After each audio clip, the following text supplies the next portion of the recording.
இந்த மாதிரி தான் கம்பி அறுக்கணும். இவர் தான் நல்லா அறுக்கிறாரு.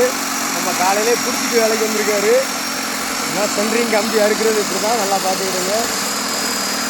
சின்ன மிஷினாக இருந்தால் கையில் வெட்டிடும். அதனால் நாங்கள் பெரிய மிஷின் வச்சு அறுக்கோம். கையில் வெட்டாது.